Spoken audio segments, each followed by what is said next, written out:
আল্লাহ বলে গোলাম তোরে আমি হাত দিলাম, পা দিলাম, চোখ দিলাম, নাক দিলাম, খাবার দিলাম। আল্লাহ বলে আমি তো তোরে বলি নাই তুই আমারে খাওয়া, তুই আমারে খাবার দে, রিজিক দে।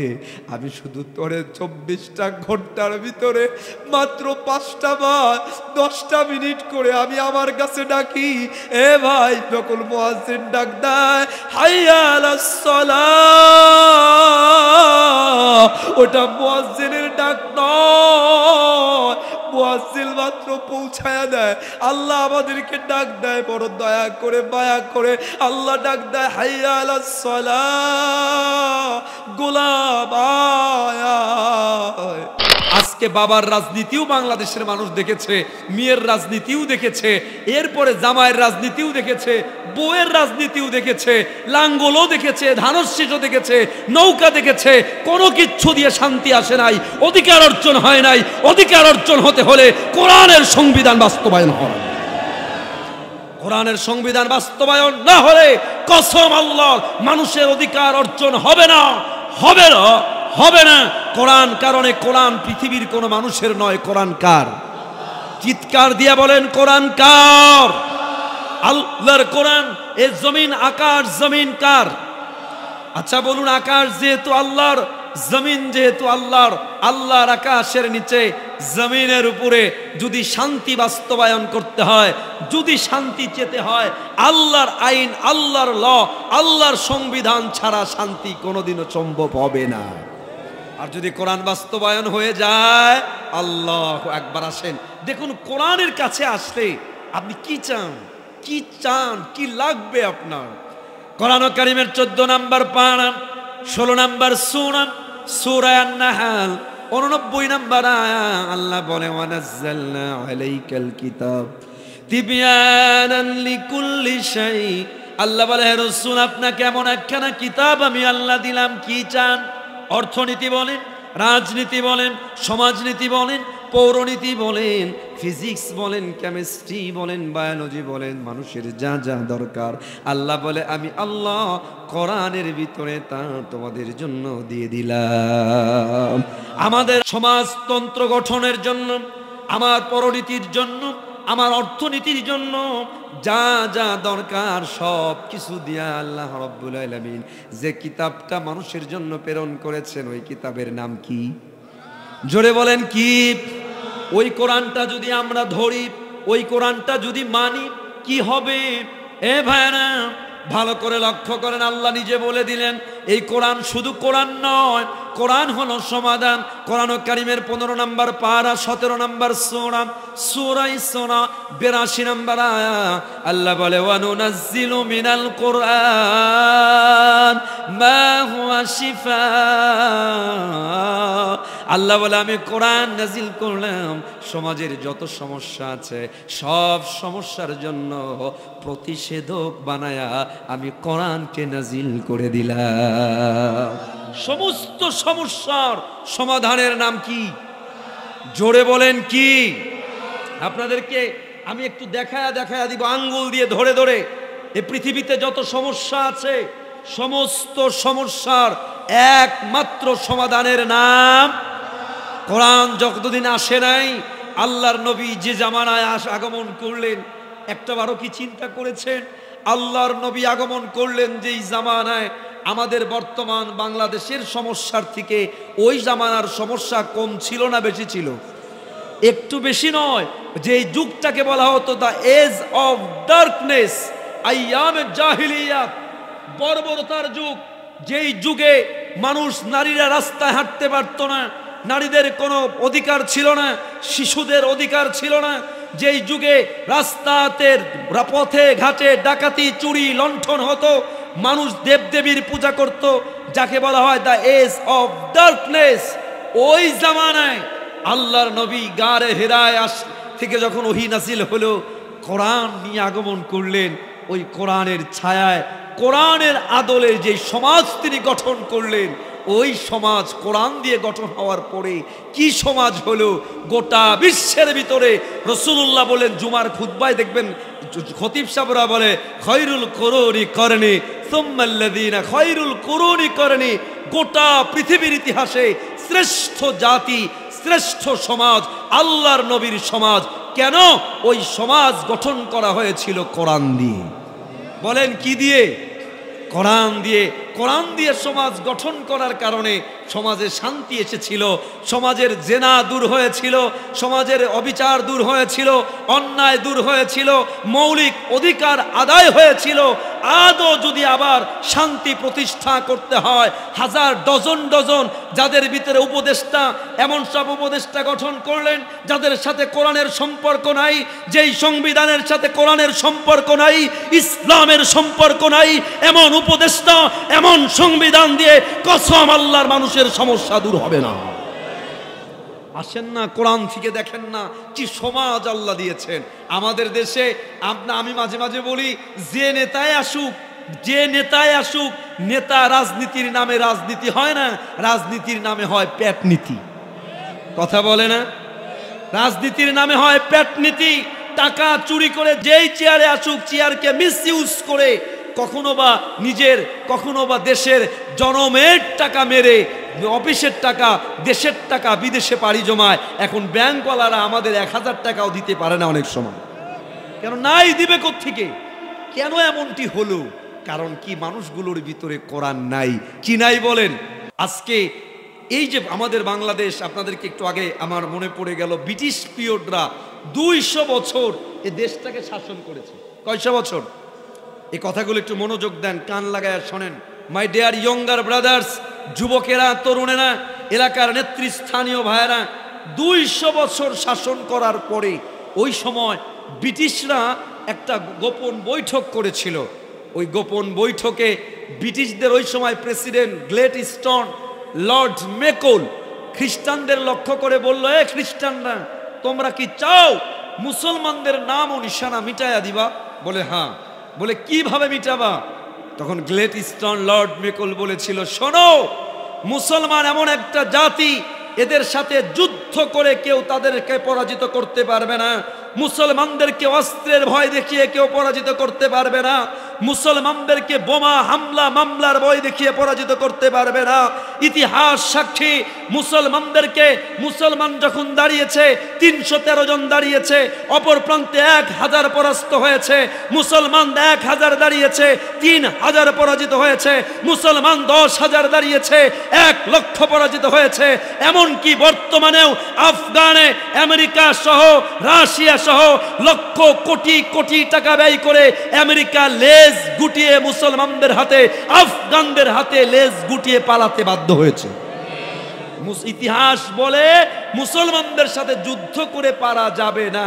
বলে কি করা লাগবে? শোনো, উপায় হলো একটা, মুসলমানদেরকে সাথে যদি বিজয় অর্জন করতে চাও, মুসলমানদের নাম ও নিশানা যদি মিটাইতে চাও, দ্য অনলি ওয়ান ওয়াই, একটা উপায়। বলে কি উপায়? বলে মুসলমানদের সমাজ থেকে, মুসলমানদের অর্থনীতি থেকে, মুসলমানদের সমাজনীতি থেকে, মুসলমানদের শিক্ষা থেকে আল্লাহর কোরআনকে মাইনাস করে দাও। যুদ্ধ করা লাগবে না, মুসলমান নামে মুসলমান থাকবে, কিন্তু প্রকৃত তারা মুসলমান থাকবে না, তারা খ্রিস্টানদের দালালে পরিণত হয়ে যাবে। আজকে তো তাই হয়েছে। আমার কালিহাতির ভাইয়েরা, পর্দার আড়ালের মা বোনেরা, আমি আপনাদেরকে দিল থেকে বলি, ওয়াজ তো বহুত হয়, ঘরে ঘরে হয়, এলাকায় এলাকায় হয়। বাংলাদেশের প্রখ্যাত বড় বড় মুফাসসির আসছে, ওয়াজ করছে, কিন্তু একটা কথা একটু ভাবেন, আমাদের সমাজে, আমাদের ঘরে, আমাদের দেশে ইসলামের, কোরআনের পরিবর্তন কতটুকু হচ্ছে? ক্যালকুলেশন করে দেখেন, 0 0 0। দিন দিন বাড়ছে অবনতি, অবক্ষয়, সুদ দিন দিন বাড়ছে, ঘুষ দিন দিন বাড়ছে, হারাম দিন দিন বাড়ছে। ইয়াং জেনারেশনদেরকে মোবাইল, ইয়াবা, নেশা, মাদক দিয়ে এ যুবকদেরকে, যুবতীদেরকে ফেসবুক, ইউটিউবের নেশা দিয়ে এ জাতিকে অতল গহ্বরে হারিয়ে দেওয়া হচ্ছে। আজকে কোথায় আছে ইসলামটা? কোরআনের বাস্তবায়নটা কোথায় আমাকে বলেন, কোথায় আছে? আল্লাহু আকবার। আল্লাহর নবীর কাছে এক সাহাবী কালিমা পড়েছেন, মাত্র কালিমা পড়েছেন। কালিমা পড়ে সাহাবী মরুভূমির ভিতর দিয়ে রওনা করেছেন। যুবক ভাইয়ারা, কোরআনের মজলিসে যারাই বসেছেন, মা বোন ভাই সবাই, ওই সাহাবী আল্লাহর রাসূলের হাতে কালিমা পড়ে রওনা করেছে মরুভূমির ভিতরে। একটু যাওয়ার পরে দেখে একজন যুবতী নারী, সন্ধ্যা ঘনিয়ে আসছে। যুবতী নারীটা ওই যুবককে দেখে থরথর করে কাঁপছে। এই জন্য কাঁপছে, এই তো যুবক আসবে আর আমার ইজ্জত লুণ্ঠন করবে। ওই সময় কোনো নারীদেরকে যদি একাকী পাওয়া হতো তাহলে ইজ্জত লুণ্ঠন করা হতো, গহনাকাটি কেড়ে নেওয়া হতো। আমার ভাইরা, যুবতী ভয়ে কম্পন কাঁপছে ভয়ে। যুবক ডাক দিয়ে বলে, মা ভয় করো না, ভয়ের কোনো কারণ নাই। যুবতী যেই মাত্র যুবকের কণ্ঠে শুনেছে মা ভয় করো না, যুবতী ডাক দেয়, কে তুমি, কি তোমার পরিচয়? এই একা নির্জন মরুভূমির ভিতরে আমারে পেয়ে আমারে মা বলে ডাক দিলা, তোমার পরিচয়টা আমার একটু বলো। যুবক ডাক দিয়া বলে, মা আমার প্রথম পরিচয়, আমি কেবলমাত্র সবে মাত্র আল্লাহর নবীর হাতে হাত রেখে কালিমা পড়ে মুসলমান হয়েছি। আর কোন মুসলমান অন্যের ক্ষতি করতে পারে না, কোন মুসলমান অন্যের ইজ্জত হরণ করতে পারে না। আল্লাহর নবী বললেন, আল মুসলিমু মান সালিম আল মুসলিমুন মিন লিসানি ওয়া ইয়াদি। একজন মুসলমান তার জবান দিয়ে অন্য মুসলমানের ক্ষতি হতে পারে না। একজন মুসলমান তার হাত দ্বারা অন্যের মুসলমানের ক্ষতি হতে পারে না। কিন্তু তো কপাল পোড়া, আজকে আমরা 50টা বছর ধরে আজকে কালিমা পড়ে আসলাম, 50টা বছর ধরে মাহফিল শুনে আসলাম, এখনো দিনের ভিতরে মুসলমান 20টা কথা বললে 15টাই মিথ্যা কথা বলে। কথা বলে না, ঠিক কিনা বলেন? আজকে মুসলমান গোটা পৃথিবীতে, আমি বহু দেশ, পৃথিবীর অনেক দেশ আল্লাহ আমাকে সফর করিয়েছেন। আমার তো মনে হয় অন্য অন্য ধর্মের মানুষ কালিমা নাই, কিন্তু তারা মুসলমানদের থেকে মিথ্যা মনে হয় কম বলে, মুসলমান বেশি মিথ্যা বলে, মুসলমান ধোঁকা বেশি দেয়, ওজনে কম দেয়, মাপে কম দেয়। মুসলমান আজকে যুবক মুসলমান তো হারিয়ে গেছে, বিশেষ করে যুবক যারা, আমি মাঝে মাঝে বলি, young generation is the pillar of a nation. যুব সমাজ একটা জাতির জন্য স্তম্ভ, পিলার। এই যে আপনার এই তাঁবুটা দাঁড়িয়ে আছে, বলুন তো আমাকে, এই তাঁবুর পিলারগুলো যদি কেটে দেওয়া হয়, এই তাঁবুটা টিকবে? এই তাঁবুটা থাকবে? Young generation is the pillar of a country, young generation is the pillar of a nation. যুব সমাজ একটি দেশের জন্য স্তম্ভ, দেশের জন্য পিলার। কিন্তু এই কৌশলে ইহুদি, খ্রিস্টান, নাস্তিক, মুরতাদ, ইসলাম বিদ্বেষী শক্তিরা এই যুবকদেরকে, তাদেরকে মিসগাইড করে, তাদের হাতে mobile, YouTube, Facebook, imo, Viber, WhatsApp এবং ব্লু ফিল্মের মাধ্যমে যুবকদের প্রেমে লাগিয়ে, যুবকদের নেশায় লাগিয়ে মুসলমানদের অবনতি করে মুসলমান গোটা দেশ এবং জাতিকে জাহান্নামের দ্বার প্রান্তে দাঁড় করিয়ে দিয়েছে। এতগুলো মানুষ এখানে আছেন, আমি যদি আই আস্ক ইউ ফ্রিলি, আজকে যুবকদের, ইয়াংদের, আমেরিকার জার্নাল রিপোর্ট করছে গত কয়েকদিন আগে, হিরোইন, কোকেন যতটা নেশা করে, তার থেকেও বর্তমান এক শ্রেণীর ইয়াংদেরকে, যুবকদেরকে ফেসবুক আর টিকটক তার থেকেও বেশি আসক্ত করে ফেলেছে। আজকে দেখবেন রাস্তায় ঘাটে, এমনকি টয়লেটেও তারা নোটিফিকেশন স্ক্রল করতে থাকে, নোটিফিকেশন দেখতে থাকে, কে কি করলো, কোন মেয়ে টিকটক করলো, ইনস্টাগ্রাম করলো, সেখানে লাইক দেওয়া, কমেন্ট করা, হোয়াটসঅ্যাপ, ইমো, ভাইবার নিয়ে পড়ে থাকে। আমারে বলেন না আপনারা, ভাই, বাংলাদেশের যুবকদের কি নাই? তাদেরকে এই মেধা, আমার দেশে এত এত যুবক, ইউনিভার্সিটি, রাবি, ডাবি, চবি, কুয়েট, বুয়েট, চুয়েট, ডুয়েট, এত এত কিছুর পরেও আজকে একটা সুই চায়না থেকে কিনতে হয়, একটা ব্লেড ইন্ডিয়া থেকে আনতে হয়। কেন আনতে হয়? আমার দেশের যুবকদেরকে যদি কাজে লাগানো হতো, আমার দেশের যুবকদেরকে যদি মিসগাইড না করা হতো, আমার দেশের ভার্সিটিগুলো যদি কাজে লাগানো হতো, আমার দেশও চায়না কিংবা আমেরিকাকে ফেল করতে পারতো। এই যুবকদের ক্যাপাসিটি ছিল। কিন্তু কি করা হয়েছে, যুগে যুগে কালে কালে ভার্সিটিতে মদের আড্ডা করা হয়েছে। আমার যুবকদেরকে রাজনীতির নেতারা তাদেরকে টিস্যু যেমন ব্যবহার করে ছুঁড়ে ফেলা হয়, টিস্যুর মতো ব্যবহার করে চেয়ার দখল করেছে, পদ পদবি দখল করেছে। যখন শেষ, এই যুবকদেরকে রাস্তায় ফেলে তাদের ক্যারিয়ার, তাদের ক্রিয়েটিভিটি মদ দিয়ে, নেশা দিয়ে, গাঁজা দিয়ে, ইয়াবা দিয়ে যুবকদেরকে ধ্বংস করে ফেলা হয়েছে। এই জন্যই দেশের উন্নত হচ্ছে না। আমার যুবকরা আজকে বেকার ঘুরছে, শিক্ষা ডিগ্রি নিয়েও। কেন? তাদের স্কিল নাই।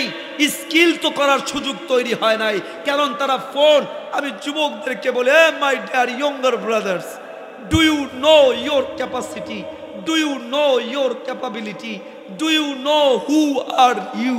Do you know what Allah gave you? তোমাকে কি দিয়েছে আল্লাহ জানো তুমি? যুবকদেরকে বলি, আল্লাহর নবী যুবকদের বড্ড ভালোবাসতেন। আল্লাহর নবী যুবকদের বড় মায়া করতেন। একদিন আল্লাহর নবী বসা এরকম চাদর নিয়ে বয়ান বক্তব্য দিচ্ছেন। আল্লাহর হাবিব সাল্লাল্লাহু আলাইহি ওয়াসাল্লাম হযরতে জারীর ওদিকে বসা দাঁড়ায় আছে। আল্লাহর হাবিব গলার চাদরটা খুলে হযরতে জারীরকে দিয়ে বললেন, জারীর নাও। হযরতে জারীর চাদরটা নিয়ে বলেন, আকরামাকাল্লাহ কামা আকরামতা ইয়া রাসূলুল্লাহ, আপনার চাদরে কি আমি বসতে পারি? আপনাকে আল্লাহ আরো সম্মান বাড়ায়া দিক। আল্লাহর নবী যুবকদেরকে বড় মহব্বত করতেন। আজকে আমি যুবকদেরকে নিয়ে প্রায়ই বলি, যুবক ভাইরা, do you know your capacity? Do you know your capability? তুমি কি জানো আল্লাহ তোমারে কি দিয়েছে? আজকে সারাদিন তুমি ফেসবুকে, ইউটিউবে, মেসেঞ্জারে, ভাইবারে পড়ে থাকো। আমারে বলো না, সারা তুমি তোমার এমবি, তোমার টাকা, তোমার সময় ব্যয় করে অন্য ছেলে মেয়ের গান, নাচ, বাদ্য বাজনা দেখে তোমার কি লাভ? তাদের তো ভিউ হচ্ছে, তাদের তো ইনকাম হচ্ছে। তুমি তোমার সময় যৌবন ব্যয় করে তোমার ঝুলি খালি করে অন্যের ঝুলি ভরছো। এর থেকে বোকা আর কিছু হতে পারে না। আমি আমার যুবকদেরকে বলি, আমেরিকার নাসায় একটা কম্পিউটার আছে। কম্পিউটার, যেই কম্পিউটারের ওজন 12.5 টন। বলো তো ছোট না বড়? বিশাল বড়। বিজ্ঞানীরা বলছে ওই বিশাল ওজনের কম্পিউটারের ক্যাপাসিটি হলো প্রতি সেকেন্ডে মাত্র 500 ইনফরমেশন একসাথে ডেলিভারি করতে পারে, রিসিভ করতে পারে। বলো কয়শো? আল্লাহ তাআলা আমাদেরকে, মানুষ, আমাদের ব্রেন, আমাদের কম্পিউটারের ওজন 1 কেজিও না। বিজ্ঞান বলছে এই মানুষের ব্রেনকে আল্লাহ এমন পাওয়ারফুল করেছে, প্রত্যেক সেকেন্ডে 5 লক্ষ ইনফরমেশন একসাথে ডেলিভারি এবং রিসিভ করার ক্ষমতা আল্লাহ দিয়ে দিয়েছেন। মানে শত শত সুপার কম্পিউটারের থেকে আমার যুবকেরা, তোমাদেরকে আল্লাহ এই পাওয়ারফুল কম্পিউটার দিয়েছে। কিন্তু এই কম্পিউটার দিয়ে কি করছো তুমি? কোথায় ব্যয় করছো? কোন নেতার পিছনে ঘুরছো? কার আদর্শ ফলো করছো? আজকে বেশিরভাগ যুবকদের দিকে তাকাইলে বোঝার উপায় নাই তারা কে মুসলমান না মুসলমান। তাদের হেয়ার কাটিং, তাদের হেয়ার স্টাইল মেসির অথবা নেইমার কিংবা রোনালদোর। তাদের ড্রেস আপের স্টাইল হয়তো কোনো না কোনো নায়কের কিংবা কোনো গায়কের। বাংলাদেশের কোনো সেলুনে যায়, কোথাও কোনো সেলুনে যায় পাবেন যে লেখা ছবি দেওয়া আছে যেটা আল্লাহর নবীর সুন্নাতের চুল কাটিং? কোথাও দেওয়া নাই। কেন? মুসলমান দেশের কাটিংগুলোতে, হেয়ার কাটিংগুলোতে দোকানে দোকানে দেওয়া থাকে নেইমারের ছবি, রোনালদোর ছবি, মেসির ছবি, হিরোর ছবি, নায়কের ছবি, জাহান্নামী পাপিষ্ঠদের ছবি। অথচ মুসলমানদের যুবকদের আদর্শ হওয়া দরকার ছিল মুহাম্মাদুর, বলেন না সাল্লাল্লাহু। যুবক ভাইরা, তোমাদেরকে বলি, আল্লাহর রাস্তায় if you want to be successful in your life, যদি জীবনে সফল হতে চান তাহলে আদর্শ বানায় নেন কোনো নায়ককে না, গায়ককে না, কোনো খেলোয়াড়কে না। আপনার আদর্শ একমাত্র মুহাম্মাদুর। আল্লাহ তাআলা বললেন, লাকাদ কানা লাকুম ফি রাসূলিল্লাহ।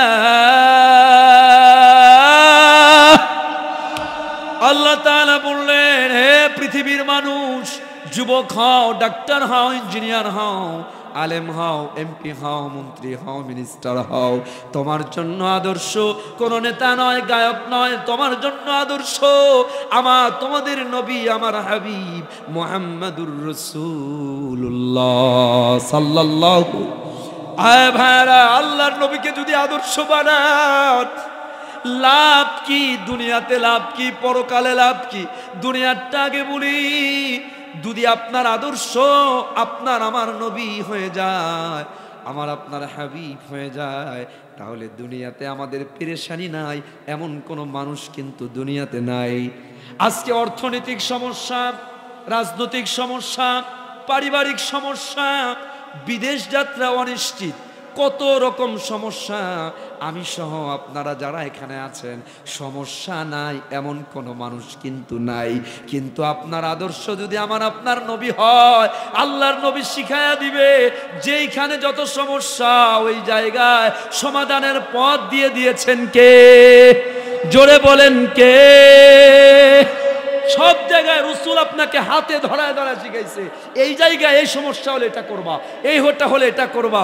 কি হবে বলে দুনিয়াতে আল্লাহ ওয়াদা দেয়, রাসূলকে যদি মানেন ফালানুহিয়ান্নাহু হায়াতান তাইয়্যিবা, দুনিয়াতে আল্লাহ উত্তম জীবন দিবে, মরার সাথে সাথে আল্লাহ জান্নাত দিয়ে দিবে। তো কপাল পোড়া, কপাল পোড়া, আমরা আমাদের রাসূলকে চিনি না। আপনারা যদি আমেরিকায় যান, আমেরিকায় লন্ডনে একটি বিশাল বড় মিউজিয়াম আছে।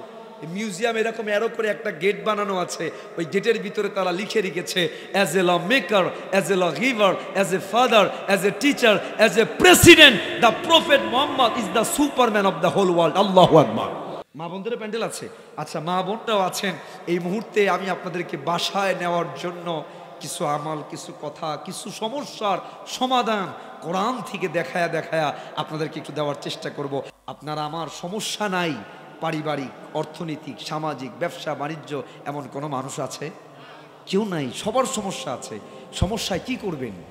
আজকের এই ক্লাস থেকে, এখন থেকে নিয়ে কথাগুলো নিয়ে যাবেন। আপনি যখনই সমস্যায় পড়বেন, মনে রাখবেন Allah has better plan for you. আপনি হয়তো হতাশায় সর্বশেষ চূড়ান্তে আছেন, অর্থনৈতিক, পারিবারিক, রাজনৈতিক, হামলা মামলা, অনেক সমস্যায় জর্জরিত। একটি কথা আপনাদের শোনায়া দেই, দেখায়া দেখায়া কোরআন থেকে, সব সমস্যার যেখানে আপনার যেখানে মনে হবে আর কোনো দরজা নাই, ওই জায়গায় কার রহমতের দরজা শুরু? জোরে বলেন কার? আমার ভাইয়ারা, হযরতে মূসা আলাইহিস সালামের লোকবল ফেরাউন হামলা রওনা করলো। মূসা আলাইহিস সালামের বনি ইসরাইলকে নিয়ে রওনা করলেন রাতের আধারে। হঠাৎ রাতে পথ চলতে চলতে সাগরের সামনে এসে হাজির হয়ে গেলেন। হযরতে মূসা আলাইহিস সালামের লোকজন বললেন, ফালাম্মা তারা আল জামাত, কোরআন বলছে যখন তারা দেখলো সামনে সাগর, পিছনে ফেরাউনের দলবল, যাওয়ার মতো কোনো নৌযান নাই, যাওয়ার মতো কোনো ব্যবস্থাপনা নাই। মূসা আলাইহিস সালামের বনি ইসরাইলরা ডাক দিয়া বলে, কলু, হে মূসা, আমরা তো ধরা পড়ে গেলাম, আমাদের তো আর কোনো যাওয়ার ব্যবস্থা নাই। আমার ভাইয়ারা বলেন, সামনে সাগর, পিছনে ফেরাউনের দলবল কচু কাটা করবে, আসলেই কোনো যাওয়ার জায়গা তো নাই। কিন্তু মূসা আলাইহিস সালাম ওই মুহূর্তে ডাক দিয়ে কি বললেন? কাল্লা ইন্না মাইয়া রাব্বি সায়াহদিন। এ ভাইরা, মূসা আলাইহিস সালাম ডাক দিয়ে বলে, না না না, আমার আল্লাহ আমারে পথ হারা করবেন না। মূসা আলাইহিস সালাম বলেন তো ওই মুহূর্তে ভরসা করলেন কার উপর? জোরে চিৎকার দিয়া বলেন কার উপর? যেই মাত্র আল্লাহর উপর ভরসা করলেন, আল্লাহ তাআলা এবার মূসাকে ডাক দিয়া বলে, ওয়াদরিব বিআসাকাল বাহর। এ মূসা, যদিও বাহ্যিক দৃষ্টিতে কোনো রাস্তা নাই, স্বাভাবিকভাবে কোনো উপায় নাই, কিন্তু আমি আল্লাহ তোমাকে অর্ডার দিলাম, লাঠি দিয়া সাগরে মারো। লাঠি দিয়ে মারলে কোনোদিনও রাস্তা হয় ইতিহাসে নাই। আল্লাহ তাআলা নতুন ইতিহাস তৈরি করে দিলেন। মূসা লাঠি দিয়ে মারলেন, সাথে সাথে আল্লাহ তাআলা মূসার জন্য, তার কওমের জন্য 12টা রাস্তা করে দিলেন। আমার ভাইয়েরা, আপনারা ভালো করে মাথার ভিতরে ঢুকান। হযরতে ইউনূস আলাইহিস সালাম সাগরের ভিতর থেকে লাফ দিলেন, একটা মাছ এসে হযরতে ইউনূসকে গিলে ফেললেন। এ ভাইরা, ভালো করে দিলটা লাগায়া ভিতরে বসায় নেন। মাছের পেটের ভিতরে ঢোকার পরে কোনো মানুষ কি আর বাঁচার আশা করতে পারে? মাছের পেটের ভিতরে ঢুকে যাওয়ার পর ওই মানুষের সামনে আর কোনো সম্ভাবনা থাকে? কিন্তু ইউনুস আলাইহিস সালাম হতাশ হন নাই। হযরত ইউনুস এক সেকেন্ডের জন্য হতাশ হয়ে যান নাই। হযরত ইউনুস মাছের পেটে ঢুকে ডাক দিলেন কাকে? তিনি বললেন লা ইলাহা, পড়েন লা ইলাহা ইল্লা আনতা সুবহানাকা ইন্নী কুনতু মিনাল যালিমিন। হযরত ইউনুস আল্লাহকে ডাক দিয়া বলে আল্লাহ লা ইলাহা ইল্লা আনতা, আল্লাহ আমি জানি আমার আর কোনো ব্যবস্থাপনা নাই, মাছের পেটের ভিতরে জীবন পাওয়ার কোনো সম্ভাবনা আল্লাহ নাই নাই নাই। কিন্তু এটাও জানি আল্লাহ এই মাছের পেট থেকে বাঁচায়া দেওয়ার ক্ষমতা আছে কার? ইউনুস আলাইহিস সালাম যখন মাছের পেটের ভিতরে একমাত্র আল্লাহর উপর ভরসা করলেন, আল্লাহ তাআলা ইউনুস আলাইহিস সালামকে কিছু পরীক্ষা নেওয়ার পরে 40 দিন মতান্তরে কম বেশি রাখার পরে আল্লাহ মাছকে ডাক দিয়া বললেন, মাছ তোর কাজ হলো খাবার হজম করা, কিন্তু আমার ইউনুসকে হজম করতে পারবি না। সাবধান সাবধান, ইউনুসের একটা পশমও যেন নষ্ট না হয়। ইউনুসকে জীবন্ত আল্লাহ গাছের নিচে তার হেফাজতে বাঁচাইয়া দিলেন। আমার ভাইয়ারা বলেন, ইব্রাহিমকে যখন আল্লাহ নমরুদ আগুনের ভিতরে ফেলে দিল, ভালো করে মাথায় শুধু শুনবেন, ঘটনা শোনার জন্য নয়। নমরুদ যখন আগুনে ফেলে দেয়, ওই আগুনের ভিতরে যখন পড়ে, জিবরিল এসে বলে ইব্রাহিম আলাইহিস সালামকে, ও নবী পয়গম্বর ইব্রাহিম, আমি কি আগুনটারে নিবাইয়া দিব? ইব্রাহিম আলাইহিস সালাম বলে, না না না, আমি এমন অন্ধ আল্লাহর গোলামি করি না যে আল্লাহ আমারে দেখে না। আল্লাহ যদি চায় আমি আগুনে পড়ি, আমি ইব্রাহিম 1000 বার আগুনে পড়তে রাজি আছি। আমার ভাইরা, আগুনের কাজ পোড়ায়ানো, আগুনের কাজ হলো বার্নিং, পোড়ায়া দেওয়া। কিন্তু যেই মাত্র ইব্রাহিম একমাত্র আল্লাহর উপর ভরসা করলেন, আল্লাহ আগুনকে ডাক দিয়া বললেন, ইয়া নারু, পড়েন না, ইয়া নারু কুনি বারদাও ওয়া সালামান আলা ইব্রাহিম। আল্লাহ আগুনকে ডাক দিয়া বলে, আগুন তোর কাজ পোড়ানো, কিন্তু আমি আল্লাহ তোর বার্নিং পাওয়ারকে আমি মাইনাস করে দিলাম। ইব্রাহিমের একটা পশমও পোড়াবি না। ইব্রাহিম আলাইহিস সালাম জীবনের শেষ পর্যায়ে একদিন বলেন, আমার গোটা জীবনে ওই আগুনের ভিতরে যে কয়েকদিন আমি অবস্থান করেছিলাম, ওই আমার জীবনের সবচেয়ে আরামদায়ক দিন ছিল ওই দিনগুলা। আমি আর এখানে এই পয়েন্টের কয়েকটা পয়েন্ট আপনাদেরকে দিব। এ ভাই, আপনার অর্থনৈতিক অবস্থা এখন বড় খারাপ, রাজনৈতিক অবস্থা বড় খারাপ, পারিবারিক অবস্থা বড় খারাপ, ঘাবড়ায় যাবেন না, হতাশ হয়ে যাবেন না, কখনো আপনি বিচলিত হয়ে যাবেন না। মনে রাখবেন, আমরা যারা ইমানদার, আমরা একা না, আমাদের সাথে আছেন কে? চিৎকার দিয়া বলেন কে? আল্লাহর নবী যখন আবু বকরকে নিয়ে গাড়ের সৌরের ভিতরে ছোট্ট গুহা, আবু বকর কান্না করছেন, এমন জোরে জোরে কান্না, খান চোখ দিয়ে পানি বেয়ে বেয়ে পড়ছে। রাসূলুল্লাহ আবু বকরকে ডাক দিয়া বলে, আবু বকর কান্না করছো কেন? আবু বকর ডাক দিয়া বলে, ইয়া রাসূলুল্লাহ, ওই যে দেখেন কাফেরদের পা দেখা যায়, অস্ত্র দেখা যায়, তারা যদি একটু নিচু হয়ে আমাদেরকে দেখে ফেলে, আপনাকে হত্যা করে ফেলবে। ইয়া রাসূলুল্লাহ, এই জন্য কান্না করি। আল্লাহর হাবিব তখন ডাক দিয়ে বলে, আল্লাহ স্মরণ করায় দেন। আল্লাহ তাআলা তখন বললেন, আবু রাসূলুল্লাহ বলেন, হ্যাঁ আবু বকর, তুমি চিন্তা করো না, লা তাহজান ইন্নাল্লাহা মা'ানা। আল্লাহু আকবার। এই কথাটা, আয়াতটা মাথায় ঢুকে রাখেন। আল্লাহর রাসূল তখন বলেন, আবু বকর চিন্তা করো না, we are not minority, we are majority. আমরা একা নই, আমি আর তুমি না, আমাদের সাথে আছেন আল্লাহ সুবহানাল্লাহ। এই জন্য আপনাদেরকে বলি, মা বোনদেরকে বলি, বাচ্চা হয় না, অনেক ধরনের অনেক সমস্যায় আছেন, স্বামীটা ভালো হয় নাই, বউটা ভালো হয় নাই, ছেলেটা ভালো হয় নাই, অমানুষ হয়ে যাচ্ছে, অর্থনৈতিক ব্যবসা বাণিজ্যের সমস্যা, হতাশ হয়ে যাবেন না। বলুন তো ওই সময় যত কঠিন মুসিবত হোক, আপনার সমস্যার সমাধান করার ক্ষমতা আছে কার? কার আছে? কার? আপনি হতাশ না হয়ে সমাধান যদি চান, সমাধানের উপায় কি? উপায়টা শুনে নেন। আল্লাহ তাআলা শিখায়া দিলেন, ইয়া আইয়ুহাল্লাযীনা আমানুস্তাঈনু বিস-সাবরি ওয়াস-সালাহ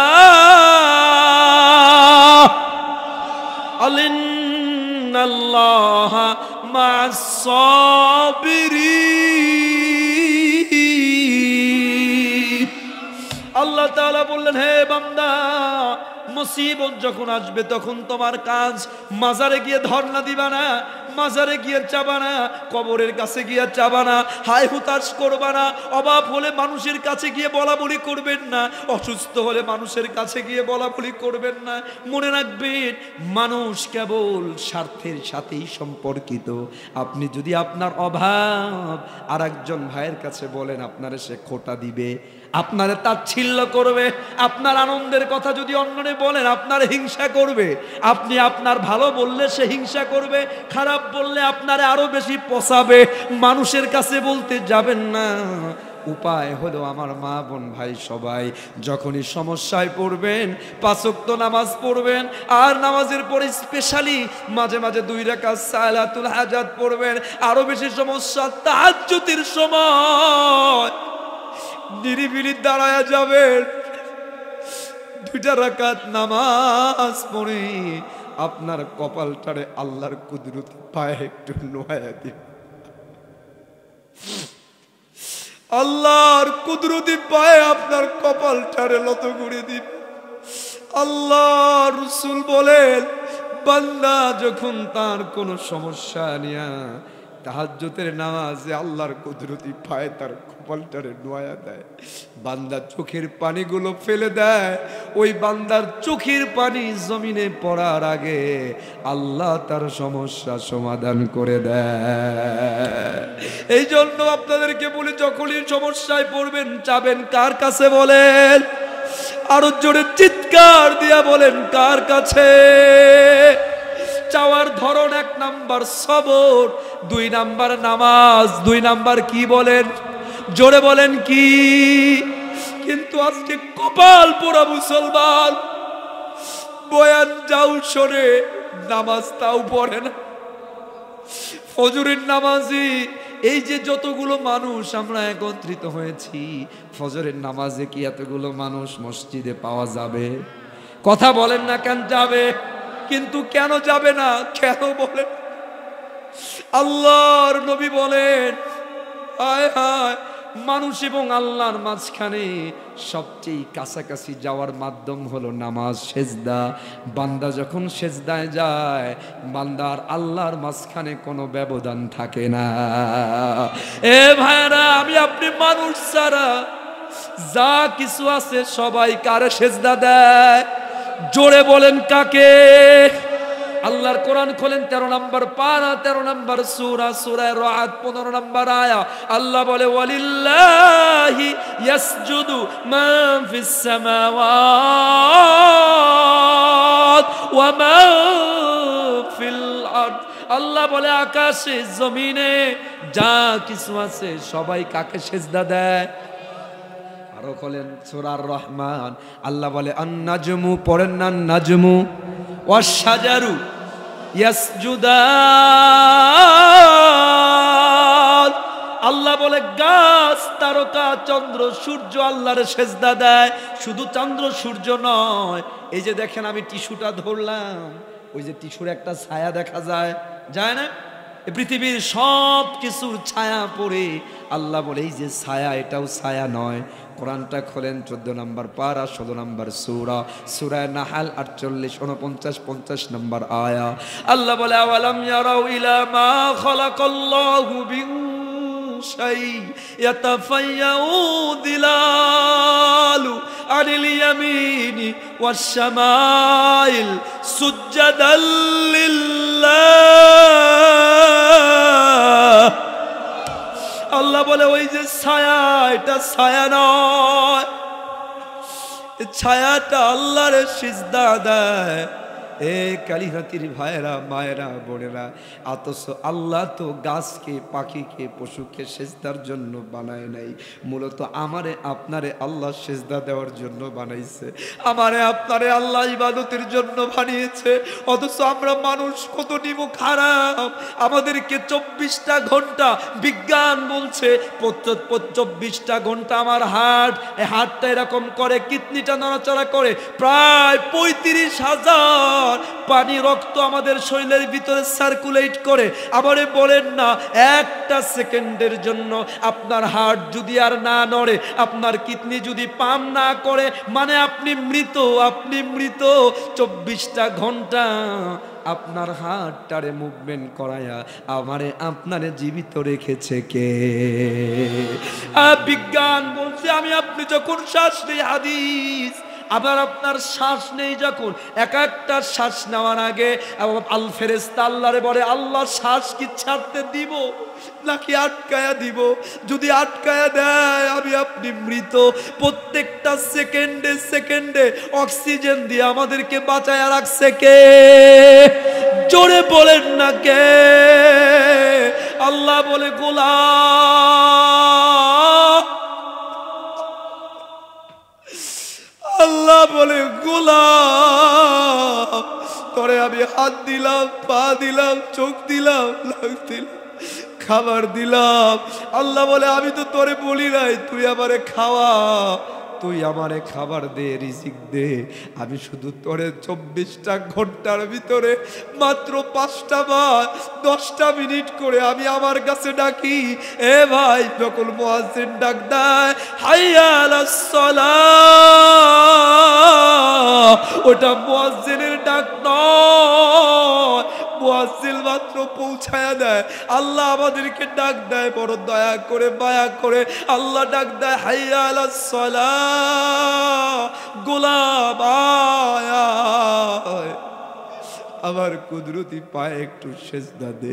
আল্লাহ বড় আফসোস নিয়ে বলে, সূরা বাকারায় বড় দুঃখ কেমন যেন একটু কষ্ট নিয়ে বলে, আল্লাহ বলে, বালুর সুম্মা কাসাত কুলুবুকুম মিন বাদি যালিক ফাহিয়া কাল হিজার।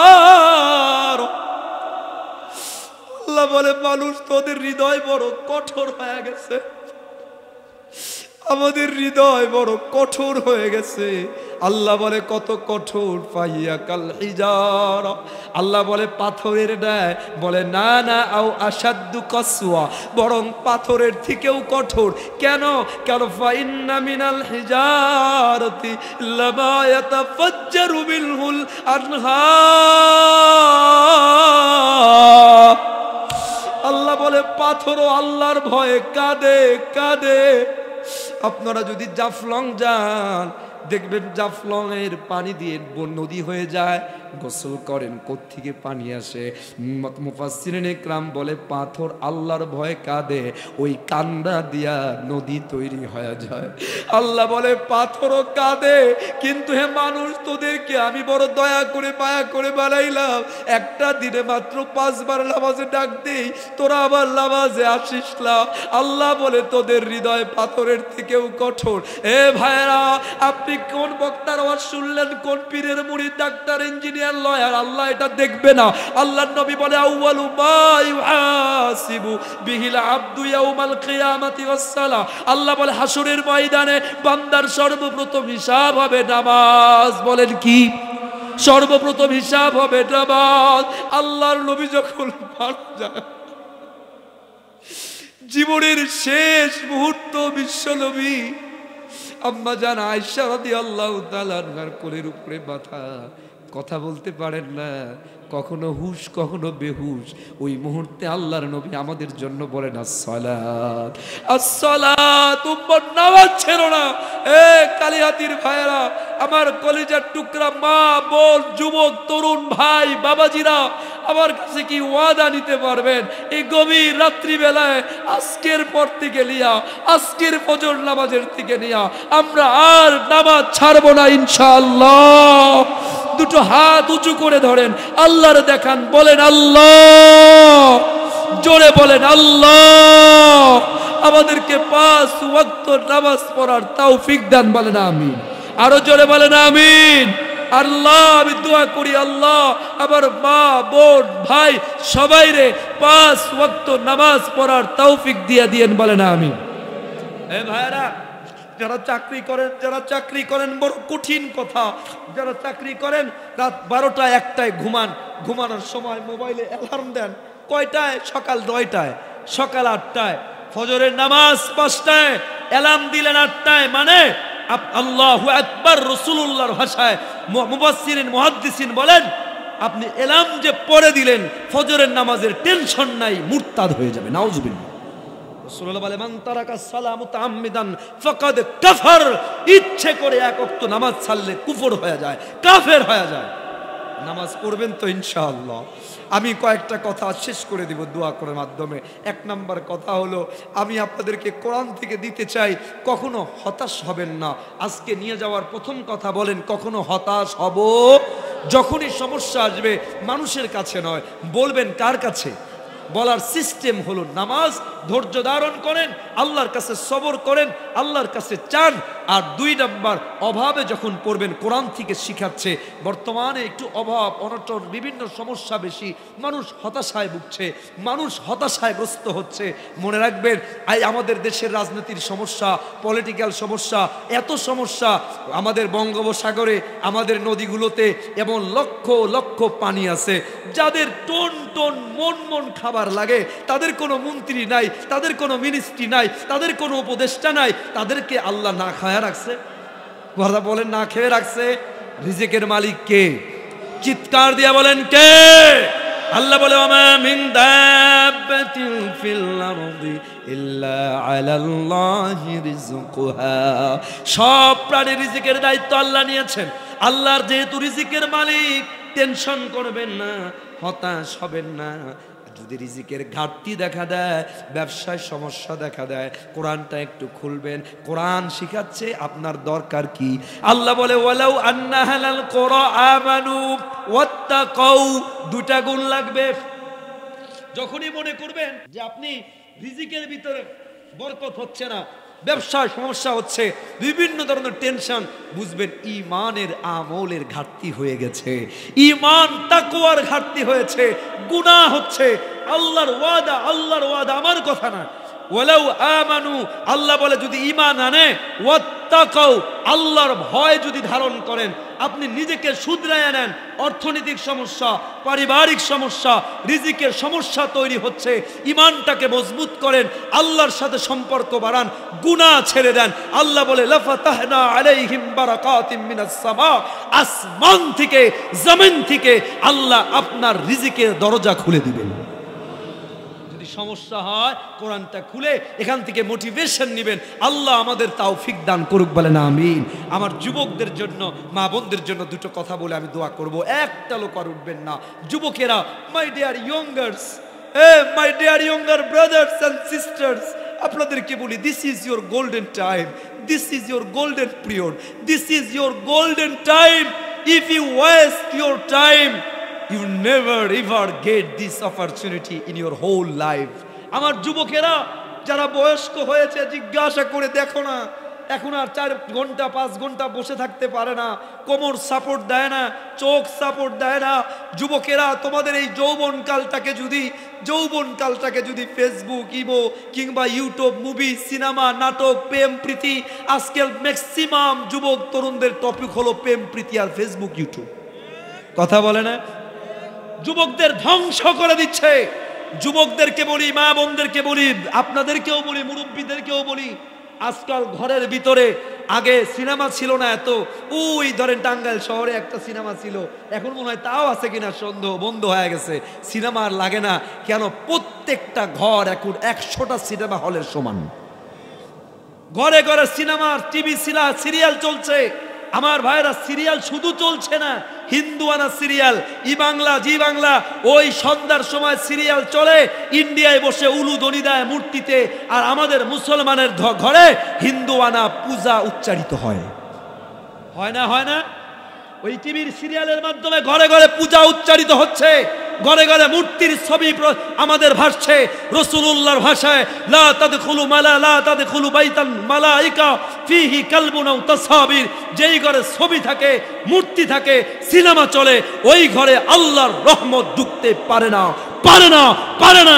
আপনারা হাজার চেষ্টা করবেন, যতদিন ঘরে সিনেমা চলবে, মূর্তি চলবে, আমার মা বোন টেনশন দূর হবে না, আল্লাহর রহমত নাজিল হবে না।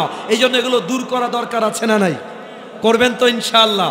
আল্লাহ তৌফিক দিক, বলেন আমিন। যুবকদেরকে বলি, তরুণদেরকে বলি, যুবতীদেরকে বলি, if you want to be successful in your life, জীবনে যদি সফল হতে চান, দুইটা মূল মন্ত্র, কোরআন দিয়ে নিজেকে সাজান, আল্লাহর নবীকে আদর্শ বানায় নেন। আপনার হেয়ার কাটিং যেন আল্লাহর নবীর মতো হয়, আপনার ড্রেস আপ যেন আল্লাহর নবীর মতো হয়, আপনার টকিং স্পিকিং স্টাইল যেন আল্লাহর নবীর মতো হয়, আল্লাহর নবী যেমন করেছে, এই আদর্শ যদি বানাতে পারেন, what do you want in your life, how much do you want in your life, কি চান, কত চান, তো ওয়াদা দিচ্ছি, আমি ওয়াদা দিচ্ছি কোরআন থেকে। আল্লাহ বলে, ওয়াল্লাযীনা জাহাদু ফীনা লানাহদিয়ান্নাহুম সুবুলানা। ওলামা ইকরাম বুঝবে, লাম তাকিদ, নুন তাকিদ দিয়ে আল্লাহ বলেছে, দুইটা তাকিদ দিয়ে। আপনার চাওয়া যদি আল্লাহর জন্য হয়, কি চান, যত চান তত চান, আল্লাহ বলে আমি আল্লাহ তোমারে দিয়ে দিব। আল্লাহ তাআলা আমাদের যুবকদেরকে খালিদ বিন ওয়ালিদের মতো কবুল করুক, বলেন আমিন। অনেক মা বোনরা আছেন, আপনাদের জন্য লম্বা করতে পারবো না, শুধু সবাইকে বলি যে মা বোন নাই তাদেরকেও মেসেজটা পৌঁছিয়ে দিবেন। আজকাল এত মাহফিল, এত ওয়াজ, এত মাদ্রাসার পরেও আল্লাহ বাইজিদ বোস্তামির মতো একজন আল্লাহ ওয়ালা তৈরি হচ্ছে না, আল্লামা শাহ আমার শফির মতো বড় বড় বুজুর্গ আর তৈরি হচ্ছে না। কারণ কি? অনেক কারণগুলোর সর্বোচ্চ একটা বড় কারণ হলো আল্লামা বাইজিদ বোস্তামির মতো মায়ের মতো, আল্লামা কাকির মায়ের মতো মা বর্তমান সমাজে আর নাই। এই জন্য আমি মাঝে মাঝে বলি, নেপোলিয়ান বলেছে, give me an educated mother, I will give you an educated nation. আমাকে শিক্ষিত একটা মা দাও, শিক্ষিত সমাজ দেব। আমি বলি, একটা আদর্শ ইসলামিক জ্ঞানে অর্জিত মা একজন যদি হয়, একটা সমাজ পরিবর্তন হয়ে যাওয়া সম্ভব। আমি আমার মা বোনদেরকে বলি, মা বোনেরা, আল্লাহর রাস্তে দয়া করে, মেহেরবানি করে, নারীদের জন্য জান্নাত বড় সহজ, নারীদের জন্য জান্নাত বড় সহজ। আল্লাহ রসুল বলে, 4টা কাজ যদি কোনো নারী করে, ওই নারী জান্নাতের 8টা দরজা দিয়ে আল্লাহ তারে ওপেন করে দিবেন। কয়টা কাজ মাত্র? বুঝাতে বলেন কয়টা? 1 নাম্বার নামাজ। 1 নাম্বার কি? ইদা সাল্লাত খামসাহা, 5 ওয়াক্ত নামাজ পড়বে। ওয়া সামাত শাহরাহা, 3 নাম্বার রমজান মাসের রোজা রাখবে। ওয়া আতাআত যাওজাহা, কিন্তু পর্দা করবে। 4 নাম্বার স্বামীর অনুগত্য করবে। কোন কোন জায়গায় একটা বেশি, মূল কথা 4টা। এই 4টার ভিতরে নামাজ রোজা সব মানা হয়, কিন্তু একটা কাজ বড় কঠিন হয়ে গেছে। সারা বাংলাদেশ পৃথিবীতেই অনেক জায়গায় গেলে বলে, হুজুর একটু মহিলাদেরকে নিয়ে ওয়াজ করেন। হুজুরদের খুব ভালোবাসে, ইউটিউবে ওয়াজও শোনে অনেক বেশি, কিন্তু জামাইয়ের কথা মানতে চায় না। এটা আপনাদের এলাকায় তো নাই? কথা বলেন না কেন? মা বোনদেরকে বলি, ছোট্ট করে আমার মা বোনদেরকে শুধু বলি, আমার মায়েরা, আমার বোনেরা, মনে রাখবেন, আপনার স্বামী আল্লাহ, নবী, আল্লাহ এবং আল্লাহর নবীর পরে একজন মায়ের কাছে, স্ত্রীর কাছে আল্লাহ এবং নবীর পরে স্বামীর মর্যাদা সবচেয়ে বেশি। আপনার স্বামী যদি, আপনি 1000 নফল রোজা ইবাদত করেন, স্বামীর হুকুম মানেন না, স্বামীর অনুগত্য করেন না, কসম আল্লাহর, আল্লাহ জান্নাত হারাম করে দিবে আপনার জন্য। এই জন্য আপনাকে বলি, মা বোনদেরকে বলি, আপনাদেরকেও বলবো একটু কথা, তার আগে মা বোনদেরকে বলবো, আল্লাহর রাস্তে স্বামী যদি, হাদিস বুখারী, তিরমিজি, ইবনে হাব্বান, অসংখ্য হাদিস, কোন স্বামী যদি নফল রোজা রাখতে স্ত্রীকে না করে, নফল রোজা রাখা জায়েজ নাই। নফল রোজা সারা বছরেও একটাও রাখতে পারবে না যদি স্বামী না করে। এতটা পাওয়ার স্বামীকে আল্লাহ দিয়েছে। শুধু তাই নয়, রাসূলুল্লাহ সাল্লাল্লাহু আলাইহি ওয়াসাল্লাম বলেন, লা আমারতু আহাদান আইয়াসজুদা আহাদান, আমি যদি কোনো মানুষকে সেজদা দেওয়ার আদেশ করতাম, লা আমারতুল মারআতা আন তাসজুদা লিজাওজিহা, আমি নারীদেরকে আদেশ করতাম তারা যেন তাদের স্বামীদেরকে সেজদা দেয়। আল্লাহু আকবার। সেজদা আল্লাহর সবচেয়ে প্রাইভেট ইবাদত। এই ইবাদতটা আল্লাহর রাসূল বলছেন স্বামীদেরকে যদি জায়েজ হতো, জায়েজ নাই, যদি জায়েজ হতো স্বামীদেরকে সেজদা দেওয়া জায়েজ করে দিতাম। আমার বোনদেরকে বলি, আমার বোনেরা, আল্লাহর রাস্তে দয়া করে মায়া করে স্বামীর অনুগত্য হবেন, স্বামীর অবাধ্য হবেন না। কোনো কারণে যদি স্বামীকে একটু পছন্দ নাও হয়, স্বামীর একটু অভাব অনটনও থাকে, কোনো আল্লাহ তো মিলাইয়া দিয়েছে, দুনিয়াটা তো একটা পরীক্ষা, সব দিক দিয়ে সব কিছু আল্লাহ মানুষকে দুনিয়াতে দিবে না, দেয় নাই, দিবে না, মানায়া নিবেন, অনুগত্য করবেন, কি হবে? মরার সাথে সাথে আল্লাহ জান্নাত দিয়ে দিবেন। আমার বোনেরা, আপনাদেরকেও একটু বলি, মহিলাদেরকে একটু প্রায়োরিটি দিয়েন। আমাদের সমাজে শুধু যে মহিলারা তা নয়, আমরা পুরুষ, আমরা অনেক সময় অন্যের বউ, পাশের ভাবি, রাস্তায় ঘাটে অন্য একটা মহিলা ভালো কাপড় পরলে, ভালো কিছু পরলে আমরা বলি আত্মীয় স্বজনকে, ভাবি you look nice, you look very cute, আপনাকে অনেক ভালো লাগছে। এখন বলে কি বলে না? কথা বলে না, বলে না, বলে না। 50 বছর ধরে বিয়ে করেছে, বউ কত কাপড় পরলো, জীবনে মুখ ফুটে একবারও বের হয় না, বউ আজকে তোমারে অনেক বেশি ভালো লাগছে। এমনও মানুষ আছে না নাই? কালীহাতির আপনাদের কি সবচেয়ে ভালো হোটেলের নাম কি জানি না, যাই হোক, কালীহাতির কোনো হোটেলে বসে যখন আমরা খাবার খাওয়ার সময় একটু খাবারটা ভালো হলে, রান্নাটা ভালো হলে মেসিয়ারকে ডাকে, আজকে খাবার অনেক টেস্টি হয়েছে, 50 টাকা বকশিশ দেন। সারা জীবন আপনার বউ আপনারে রান্না করে খাওয়ায়, জবান দিয়ে একটা বারের জন্য বের হয় না, বউ আজকে তোমার রান্না তো টাঙ্গালের রান্না ফেল, সব হোটেল ফেল, তোমার রান্না যদি আজকে হোটেলে দেওয়া হয় তাহলে সব হোটেল ফেল হয়ে যাবে। এরকম প্রশংসা জবান দিয়ে কেন বের হয় না? সবার জন্য বের হয়, বোর জন্য বের হওয়া দরকার ছিল। কেন? যদি সংসার শান্তি রাখতে চান একটু পাম্পিং করেন। আল্লাহর রাসূলও করেছেন, আল্লাহর রাসূলও করেছেন। আম্মা জান আয়েশা রাদিয়াল্লাহু তাআলা আনহাকে আল্লাহ রাসূল নিয়ে মাঝে মাঝে খেলতেন, তিনি দৌড় প্রতিযোগিতা দিতেন, মাঝে মাঝে তিনি প্রশংসা করতেন। নারীদের প্রশংসা করলে নারীরা গলে যায়। আপনি যদি খাবার আইটেম বাড়াইতে চান, খাবারের প্রশংসা করবেন, বেশি বেশি প্রশংসা করবেন, খাবার 2 আইটেম প্রশংসা করবেন, পরের দিন আইটেম একটা বেড়ে যাবে। এটাই নিয়ম, প্রশংসা করতে হয়, করবেন। আল্লাহ রসুল করেছেন, আর এর দ্বারা ভালোবাসাকে আল্লাহ তাআলা বাড়ায়া দিবে। আমার যুবক ভাইরা, তরুণ ভাইরা, বিবাহিত অবিবাহিত সবাইকে বলি, সংসার যদি শান্তিময় হয় তাহলে আল্লাহ তাআলা দুনিয়াতেও শান্তি দেয়, ওই সংসারের উসিলায় আল্লাহ জান্নাত দিয়ে দেয়। আজকে আমাদের সংসারগুলো জাহান্নামের আগুনে জ্বলছে, এটার সবচেয়ে বড় কারণ আজকে আমরা যতটা ফেসবুকে সময় দেই, যতটা আমরা সোশ্যাল মিডিয়ায় সময় দেই, ততটা বউ বাচ্চা কিংবা আত্মীয় স্বজনকে সময় দেই না। আমরা রোবোটিক লাইফ হয়ে গেছি, রোবোটিক লাইফ। সময় দিবেন। আল্লাহ আমার মা বোনদেরকে, আমার যুবকদেরকে সবাইকে আল্লাহ কবুল করুক, বলেন আমিন।